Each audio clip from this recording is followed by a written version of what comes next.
And it's so fun to be here with you in this moment. What's on your mind today? I am so excited. Thank you, Stephanie, for even allowing this opportunity and extending it to me and not just the other women that you work with. I really am excited for this. For me, I think I spent probably so about 8 months ago that I made the official, like, I'm going to do coaching kind of a thing. And it's really easy to decide you're going to help all the people, but learning how to find those people has been a little bit harder than I realized.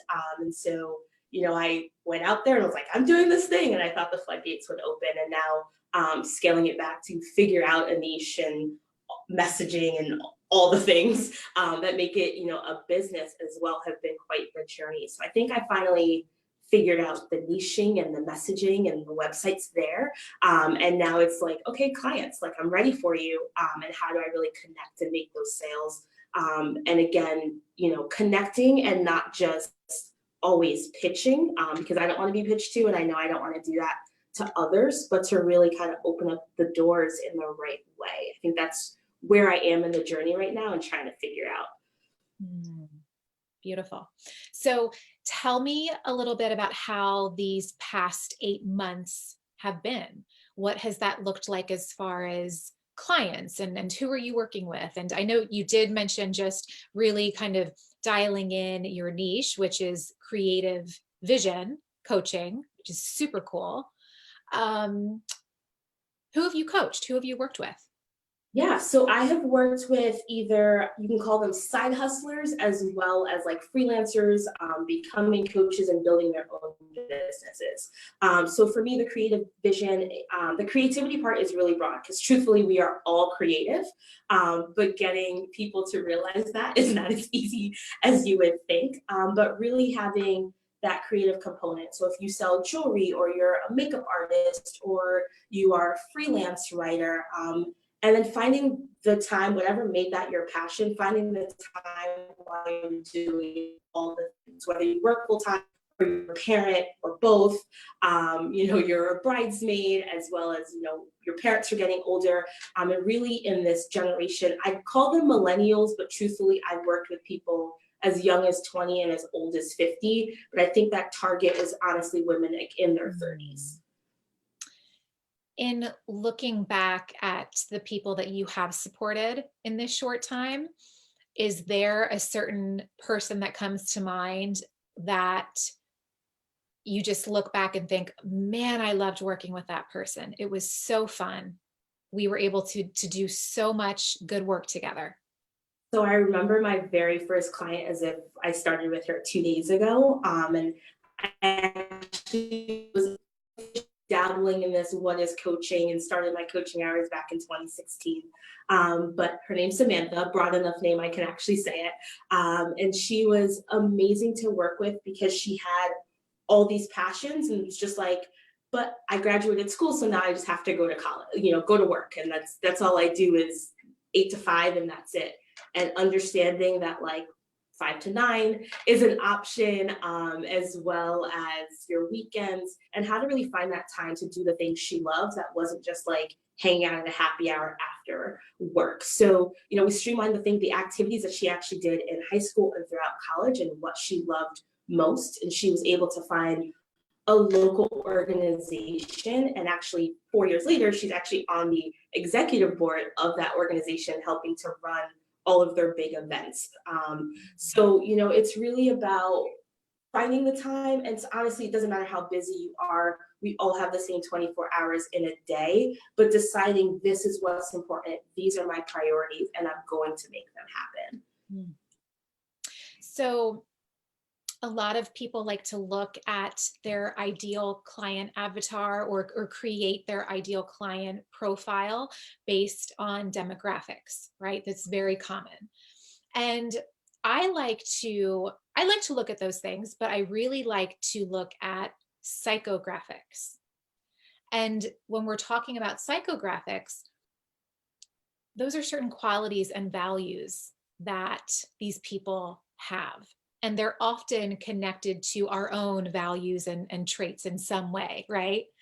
And Yeah. so what I heard you say was this client that you had so much fun with, she was coachable and she was committed and she was motivated and she had a vision.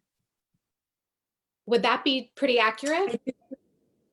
Yeah, I do think you have to come to the table knowing that there's something. And so for me, even personally, before I started coaching, I was like working in corporate and I was like, I'm missing my creative outlet. I grew up doing theater. And then when I was in college, I actually was a director of programming. I put on all the college events on my campus. And so while I was working in corporate, I was like, something's missing. And I realized that creative piece was missing for myself. So ended up as a wedding planner. And so it's that same thing of knowing, okay, something's missing, or this is what I used to do, or I need to add X to what I'm doing or make it bigger.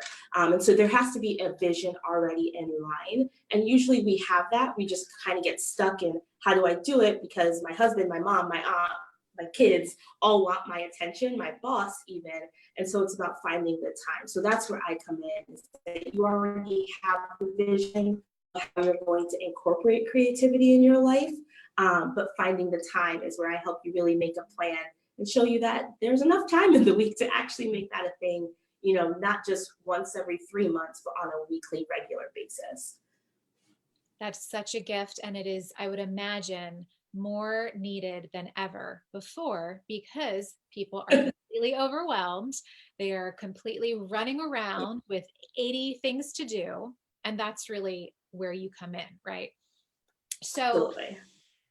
thinking about Samantha and the characteristics that she embodied, would it be a fair statement to say that you would ideally love to work with more Samanthas in your future? Absolutely. I think you already have to be a go-getter of some. You don't need to be the overachiever that I was. But I think between Samantha and my own personal experiences, that's my ideal client as well. And really just knowing, hey, there's more out there for me and I got to find a way to do it. You definitely have to be driven. Hmm. So let's just play with this for a little bit. Where do you Yeah. think more Samanthas are hanging out right now? They're hiding in Facebook groups, but they're the people that are scrolling and not actually engaging. Oh, that sounds like some powerful marketing copy. Whoops. Yeah. I'm going to write that down myself. I like that. But yeah, no, I think that's true. It's reading and knowing that it's out there and you're saying, hey, like I want to do that too. But a lot of times when you engage, then it becomes known that you have that struggle or you're trying to suggest something else to another person. Where if you're just scrolling, you're like, yeah, me too. Yeah, me too. And it helps you feel less alone in your situation. But that engaging is actually taking some action. And that's usually where I come in, is that you're scared to take that action, to take that next step. So a lot of times when we're starting out and building the practice and wanting to find clients, we often will just take anyone, right? We'll want to work with anyone, help anyone. And so this often, well, a lot of reasons can create this, right? We need the money. We're wanting to get out of a job. Maybe we want this to be our full-time thing. And so often the missing link is you already know who really excites and inspires you to work with. It's really about making the connections with those exact people. Mm-hmm. You had this experience with Samantha. When I asked you if you can think back to a client that you loved working with, your face lit up.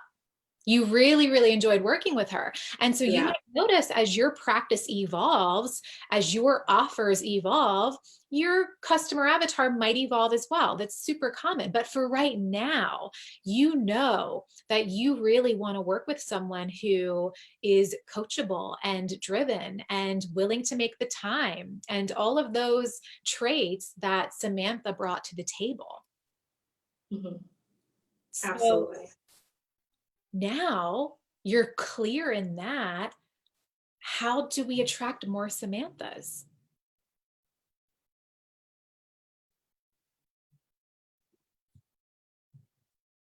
Are we frozen in time?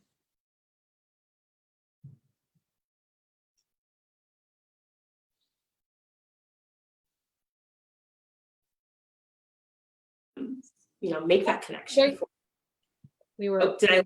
frozen. We were frozen in time. There you are. Oops, sorry. So Um, I might need you to rewind like 10 seconds. okay. So I think for me, it's about um, actually taking that leap of faith that I'm telling other women to do, right? Like I need to be like the clients that I'm talking to. I am acknowledging that, I guess, and saying that to you as well. I've never been one for Facebook groups. I've never been one, I am the scroller on Instagram and not the engager. So I'm not kidding when I say that my own client avatar. But really making the effort to say, hey, I want to change. And when I notice that someone like Stephanie or Samantha or Rachel or whoever make that comment of like, hey, I can help you, but two, like, let's talk more about that situation and kind of shed some light in that area. Hmm. How does it feel to think of the woman who will show up in that way? Scary. um, I can see the big picture and the finish line. But the journey is not, fun and rainbows and butterflies all the time.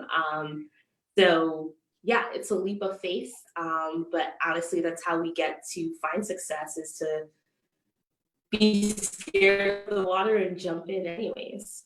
Hmm. It's kind of like, You're really making me think. it's kind of like driving through the fog, right?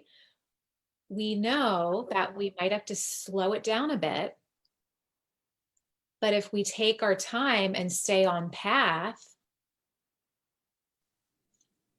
we come to our destination. Absolutely. You tell me the reasons why you are incredible at what you do as a coach. And I don't want you to think about the fact that you've been coaching for 8 months because you have decades of experience under your belt. You've done a lot of things. You're a woman of many hats, and you've managed to create and build a lot of efficiency and productivity and enjoyment into your life. There are three things that the average woman is constantly on the hunt for. So with that frame, tell me why, 5 reasons why you are amazing at what you do.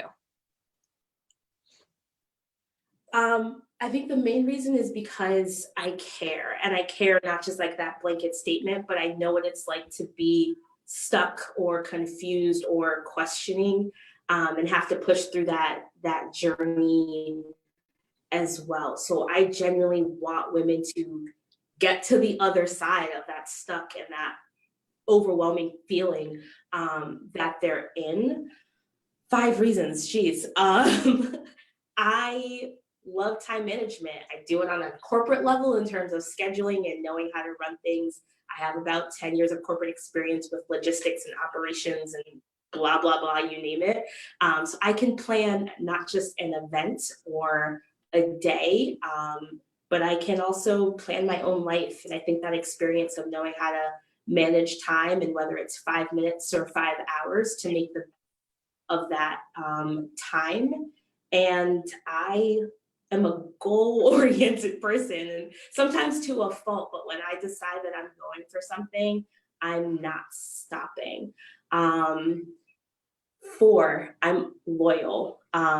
Loyal to people that don't deserve it, but I'm also loyal to the people that need it and deserve it. I am pretty much that ride or die, just to use the cliche. But if I decide, like, you and I are in this together, we are going all the way to the finish line, doesn't matter what's coming. And whether that means for the 3 weeks that I'm working with you, or for the 3 years, or for the 30 years, because I've known you my whole life, it's really making that commitment to you. My son came to me yesterday. I got him pizza for lunch because he was out of school. He's like, "You're the best mommy in the whole world." And I was like, "Thanks." I got you pizza, so okay. And he's like, "Well, I've only had one mommy, but I still think you're the best." And I was like, "Oh, thank you." But I want that same I guess recognition for anyone else as well. I don't need to be your best mom, but I want you to know that, like, I'm here for you and I'm supporting you, whether that's in ordering the pizza or if that's creating a routine that you can actually be able to watch This Is Us live instead of just 3 weeks later on DVR. You know, I want you to enjoy all the things that you are doing in life and enjoy those commitments and not feel like it's a burden or responsibility to show up for certain people or certain things. Five, geez, I don't know. Those were four loaded ones. Can I count that? You're almost there. I think I'm actually encouraging as well. I get what it's like, again, past experience. I get what it's like to be down, and the last thing you I'm want gonna is pause you for 1 second. okay. Let's move out of thinking Mm-hmm. and into feeling. Okay. And my guess is that you are probably highly cerebral. You are highly Like, analytical. So this might feel like crazy uncomfortable. I'm Enneagram. Sorry. That's gonna be harder for me. So let's pretend it's easy and let's just come into here for a minute, because you are highly feminine in the way that you speak to the care and the concern and the commitment that you have to helping people. Mhm. You're high in mission, and that's a beautiful thing. So when we're going here, and it's not I think I am, I feel that I am what? I feel like I'm called to this work in terms of making a difference, because I do know what it's like to be so stuck and to know that there's got to be more out there, but how do I get there? And so whether it's as simple as starting with a book or actually sitting down to do that deep dive, like you're kind of making me do right now, but I do know what that process and that journey is like. And I guess in many ways it's always been a calling, but realizing it over the past couple of weeks has been even more enlightening for me.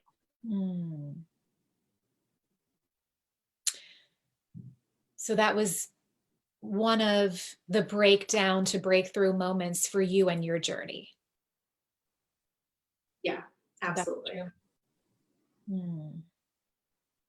Absolutely. Tell me in Samantha's words,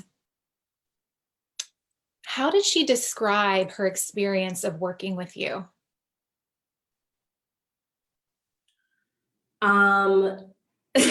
So one of the things actually in like my statement is unlock, right? I help women to unlock their vision, and that word is actually from her. So she said to me probably about 3 months after we had stopped working together, sent her a text, "How's it all going?" And she's like, "I feel like you opened up 100 doors for me that I never knew were there. Which I was like, how? Okay.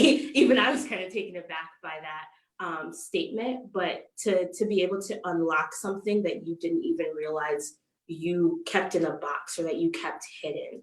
And so, you know, like I said, I think that having the vision's already there, but a lot of times we block it out because we think I'm supposed to be something else, or we were told to do something else. And to really unlock yourself is literally, you know, Samantha's words of, you know, being able to open up the doors that you didn't realize were there. Hmm. I'm thinking of a bird in a cage, and you're unlocking the cage. And you know, some birds will just fly out and be completely lost and crazy and going every which way. And then you might unlock another cage and the bird flies one direction, like he or she knows exactly where they need to go. Mhm. And so when I hear you say unlock vision, that's super, super great. But I'm going to challenge you with that, because my perspective is that you are not only unlocking, you are then setting them on path, on journey. Absolutely. We get very strategic about it. Like all 24 hours of your day are planned. 8 of them are for sleep. 8 of them might be for your actual 9 to 5 type of work. But what are you doing with those other 8 hours besides getting the kids dressed and cooking dinner?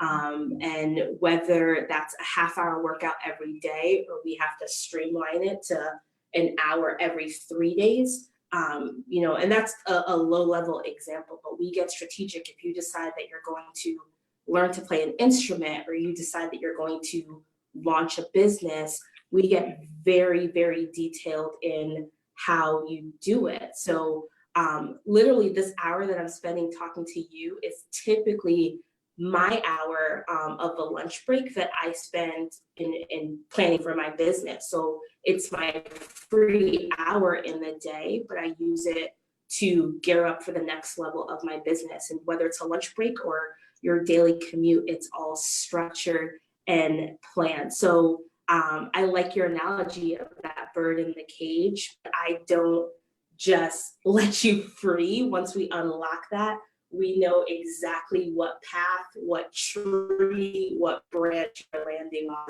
at the end of it as well. It's unlocking the vision, defining and implementing a strategy, and really unleashing the best version of themselves. That's pretty powerful stuff. Yeah. I would be willing to bet that the question on Google, how to manage my time, is one of the most Googled questions of all time. Absolutely. There's a million productivity coaches out there. So this is a really, it's a pain point of a lot of people. Mhm. So knowing this, does this create any more urgency for you to step out there in a bigger way? Maybe just 1% bigger, 10% bigger, whatever that looks like, to connect with more Samanthas? Yeah, absolutely. I think the urgency is definitely there. You know, I turn 30 next week, but I am in a time where my friends are either getting married or having babies or both, buying houses, promotions, so overwhelmed in my of doing all the things. And then do you take on a community leadership position? I have friends that are now elected officials, like in all sorts of things. And so again, how do I balance and you know, you said to me earlier, harmonize all these things, and how do I make sure that we do it? And I think as women, it's even harder because we're supposed to stay home and raise the babies. And I get that it's 2020 and times have changed, but our grandmothers haven't. And so that mentality is still in us, that, you know, it might look a little bit different than it did for our grandmothers, but they've still kind of nailed it on the head in terms of, nope, it's your job, it's your responsibility. And quite frankly, it's in our nature to just want to love our children. And even if it's not your children, then it's your family, whatever that family might look like. You're still wanting to be there to support the people that you love and that you're around. And then, of course, still be ambitious because it's 2020 and women can do everything as well. So it's just a hard dynamic to kind of figure out and to harmonize it all. You need to have a routine and a plan of how you're going to do it. Mm. So yeah, that's why I'm here. I want to help. I do think it's possible. It's a lot and it can be overwhelming, but I do think it's possible if you take the time to write down your goals, and then don't forget them, even when you're doing all the other things. What does Kristen want more than anything right now? $1 million. No, seriously, I think what I want is, I guess, peace in my own life, and to have that same overall harmony within my head. Because as much as I can coach others, it does take a minute to realize that I'm human and not a superwoman, and need that time as well. So to remember to shut it off and to use Saturday mornings as like a mental detox, time, and to step away from social media just as much as I engage on social media and a million other things. But yeah, I think that inner peace and that level of contentment with myself is like number one right now, because I am so goal driven and goal oriented. But I have to remember to just sit and relax. So would more relaxation and more mental detoxing give you the peace that you mentioned that you're looking for, or is there more? I think there is more. I think financial stability would be a bonus, and by bonus I mean a necessity. So I am actually recently divorced, and I get nothing, to put it simply, from my situation. So figuring out how to be a single mom of not just one but two is a journey. So when I say to people that I get it, I'm not kidding. But to really find that balance and I guess a stability in terms of finances, I think will balance that inner peace level for me as well, because I don't have to focus on other things in the process. Wow. To show up in the way that you are and holding down this job, you're involved with the church, I believe you mentioned. You are coaching and creating clients. You're a mom to two. You're doing all these things, and yet you still show up with this light and this excitement. And that has to be such an inspiration. Well, it's an inspiration to me and all of us, but that is absolutely incredible what you're doing. Thank you. Yeah, thank you. So yes, I do think that, hard work does pay off, and I'm not quitting in the process of it. It's a journey for all of us, and it continues literally until the end. And to remember that even on the hard days, you should be lucky enough to have a tomorrow, but to make the best of what you have and then to keep pushing. I think having that big picture goal makes it easier to roll out of bed in the morning and to keep moving and to keep driving. And I sense there's a bigger, like you're pretty clear as to why you're here now. You know what you've been appointed to do. Yeah, absolutely. And there's it was a process to figure that out. He'll nudge us all day long, maybe for years. And then there's one big event and we get it. You get it now. Mm-hmm. So that was the birth of my daughter. Yeah. I was like, oh, I want you to have the mom that I have, And so for me, I was like, well, we got to get some things in gear. And couple months of soul searching, I was like, we have an idea. What does this really mean? So it was a continued process. But she is almost 14 months. And I think, thank God I was able to figure it out in a year and not 20. But it was a process to get there. Wow. You said earlier that you can help women get back 8 or 10 hours. 10 hours a week. 10 hours a week. And I would imagine, I'm not a mom yet, but I would imagine to moms, especially, to get that amount of time back, to pour that into sounds crazy. Your children, that's huge.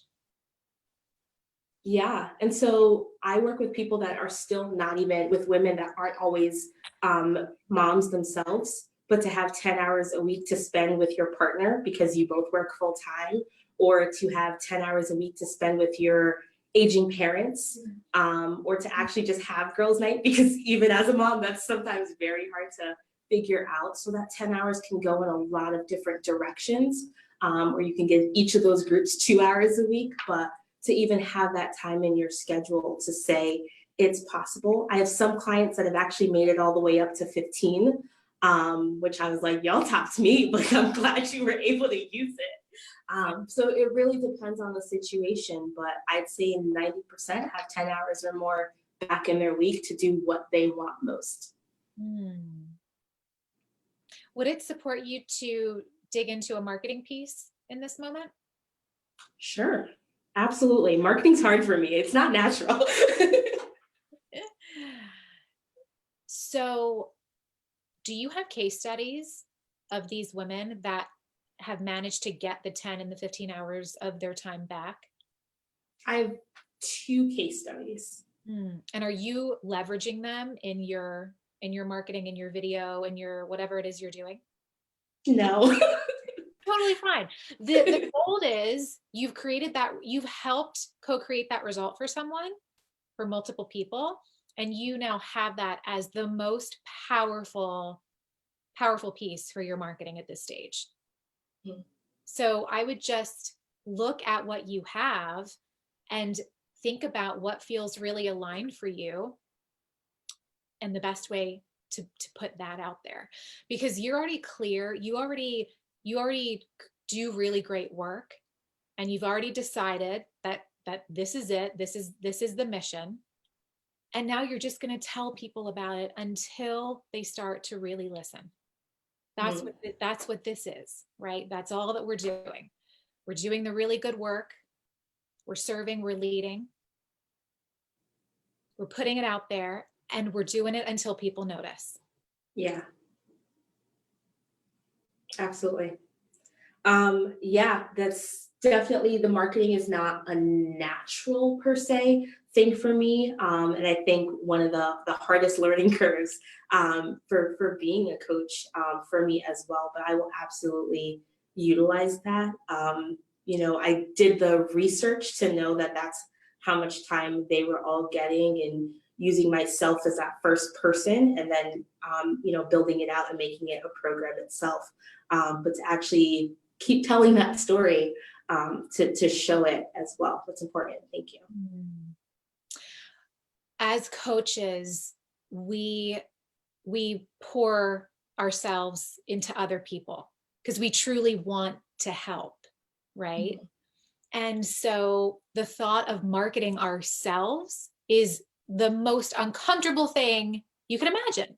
And a lot of us have professional backgrounds, right? So even if you have this past gig, this past life that involved marketing, that doesn't even, it's oranges to apples when we're thinking about the online marketing world. Did we freeze up again? We broke Wi-Fi. We broke the internet. That would be nice.